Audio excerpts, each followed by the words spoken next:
Welcome back, everyone. Tonight we continue our Western Mass News True Crime series. On this day, back in 1998, 16-year-old Ashley Turniak was found dead on I-91 in Longmeadow. To this day, her case remains unsolved. Tonight, we're getting answers on what unfolded that November 9th morning on the 22nd anniversary of her death from those who knew Ashley.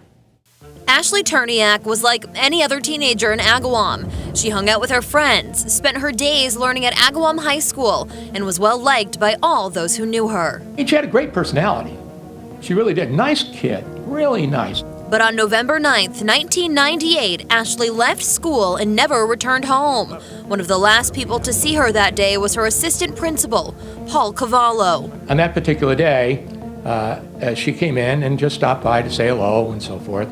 Her first class started at 7:25 that morning, but less than an hour later, around 8 a.m., she was found dead on Interstate 91 in Longmeadow, near the Connecticut state line. Did you notice anything weird about her behavior? Was she jittery? No, nothing like that at all. Ashley's mom, Annette, speaking to Western Mass News, saying that day she felt like something was wrong.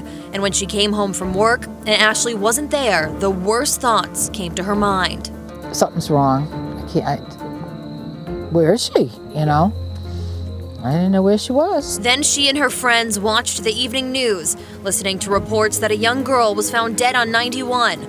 A girl with a Mickey Mouse watch, something Annette knew her daughter had. And that's how I found out. The 16-year-old went out the passenger side window of a car driving on the southbound side of the highway before dying when she hit the pavement. 5 people identified what kind of car it was. That vehicle, identified as a tan, mid-sized vehicle, potentially a late 80s Ford Tempo. Whoever was in that car wasn't a very nice person, that's for sure. Later that same day, Ashley's backpack turned up on Woodlawn Avenue in Enfield, not far from the highway exit. Paul Cavallo remembers Ashley wearing it that morning. She did have her book bag with her. I remember that. That backpack is how police identified her body. The driver dumping the bag. Her mom remembers the phone call. At around 5 o'clock, I get a call from the Connecticut police. That's what happened.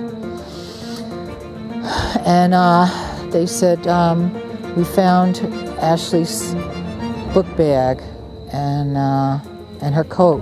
One of the main issues for investigators, a lack of witnesses. It's probably the largest single-story high school in the state.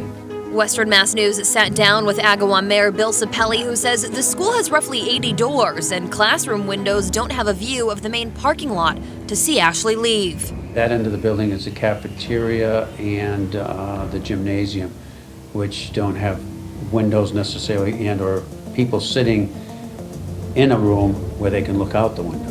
One witness on the highway did give a description of the driver to police, but was too fearful to come forward. It was a male, olive color face.